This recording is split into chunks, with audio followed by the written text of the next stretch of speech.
One naughty monkey did something crazy.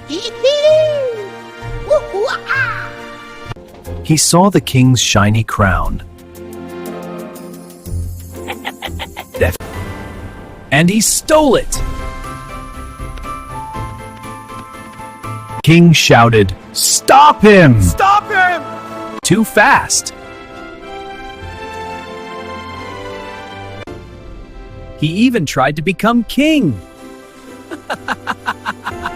But the crown was too heavy. Oops, down he went.